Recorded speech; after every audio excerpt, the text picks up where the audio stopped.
Le temps est quelque peu gris aujourd'hui, mais qu'importe, j'ai décidé de partir à la découverte de Milly-la-Forêt, au sud de l'Essonne. Regardez-moi ce château, sublime, même si un peu effrayant. Il ne vous dit rien? On se croirait dans La Belle et la Bête. Non, pas le dessin animé, le chef-d'œuvre de Jean Cocteau.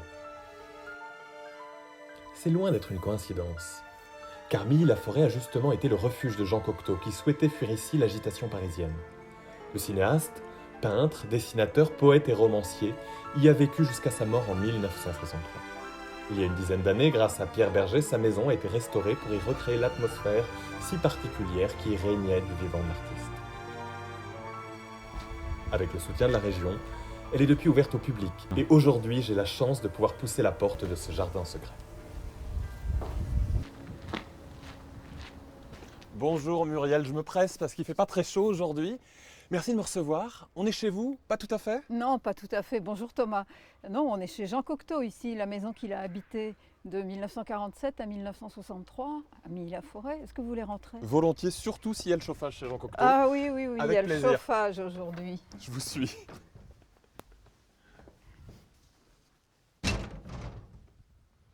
Ah, on est tout de suite dans l'ambiance Cocteau ici, Muriel. Oui, c'est le grand salon ici au rez-de-chaussée de la maison. Le salon qui était vraiment un peu le centre de sa vie, là où il recevait ses amis, là où il travaillait. Il y a d'ailleurs tous ses éléments, tout son matériel pour travailler, ses crayons, son papier. Il travaillait là, à ce bureau-là? Oui, il travaillait là. Il avait aussi, au-dessus, il y a aussi son bureau. Mais ici, il écrivait beaucoup de lettres, il répondait beaucoup. Il écrivait évidemment ses propres œuvres. Et puis des objets, surtout, c'est l'univers de Cocteau qu'on retrouve ici avec des objets tout à fait insolites.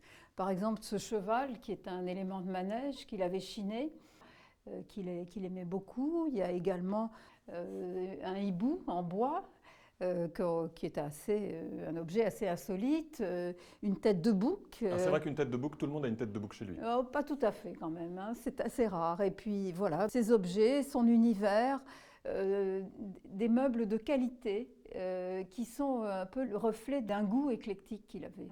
Moi, il y a quelque chose qui m'a tout de suite frappé, ce sont ces disques, ces 33 tours. Il aimait le jazz, Jean Cocteau? Oui, il aimait beaucoup le jazz, il aimait la musique moderne, il était un moderne avant tout, Jean Cocteau. Et donc le jazz, c'est aussi pour lui ce que lui a fait découvrir Al Brown, qui était un boxeur américain, nord-américain, qu'il a beaucoup apprécié, qui était vraiment un de ses amis. Et c'est une histoire assez touchante, puisque Al Brown, après avoir été champion de boxe, s'est retrouvé complètement dans un état lamentable, puisqu'il était drogué.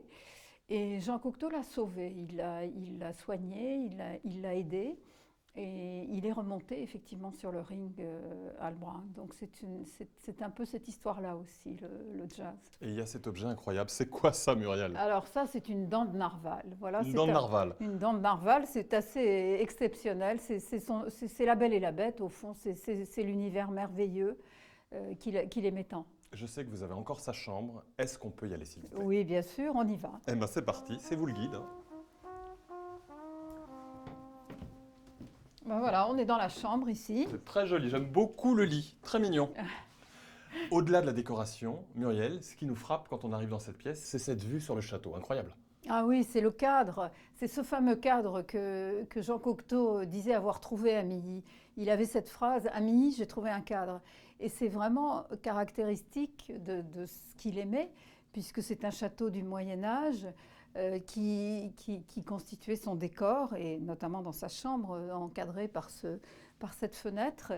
Et c'était un château qui lui rappelait probablement celui de La Belle et la Bête, puisqu'il avait achevé le tournage de La Belle et la Bête juste avant d'acheter cette maison. Il y a aussi cette fresque attribuée à Jean Marais. On ne peut pas dissocier Cocteau de Marais, finalement. Non, on ne peut pas dissocier de Cocteau de Marais. Jean Marais était son compagnon quand il est venu ici en 1947. Mais même quand il n'était plus son compagnon, il est venu souvent à Milly, il est resté son ami. Il avait beaucoup d'admiration pour Jean Cocteau. Et Jean Marais a imprimé un peu sa marque ici, dans cette maison. Il a toujours beaucoup admiré et aimé Jean Cocteau. Et les gens de Milly, est-ce qu'ils aimaient Jean Cocteau? Ah oui, je crois qu'on peut dire ça. Et l'inverse surtout est vrai. Jean Cocteau aimait les gens de Milly. Il aimait être ici, non pas comme un Parisien qui s'enferme dans sa maison le week-end, mais comme quelqu'un qui découvrait la vie locale et les habitants. Il y a certains vieux Millacois qui se souviennent d'être venus jouer dans le jardin, puisque Jean Cocteau les y invitait. Et lorsqu'il était sollicité par les élus, par les responsables, il répondait assez souvent à la sollicitation. Il a reçu la médaille de la ville. Il a fait une petite cérémonie ici en cet honneur. Et je crois qu'on peut dire que si Jean Cocteau aimait Milly, il aimait le cadre, mais il aimait aussi les habitants qui y étaient. Et on ne peut pas venir à Milly-la-Forêt sans aller voir un autre lieu. Je sais que vous avez une petite idée, ne dites rien. Merci encore Muriel pour votre accueil. Merci, à bientôt. Accolé à la chambre, le bureau de Jean Cocteau semble lui aussi figé dans le temps. Ses lettres, ses stylos, son matériel à dessin, tout est encore là. Rien n'a bougé. On pourrait presque le voir écrire ou dessiner.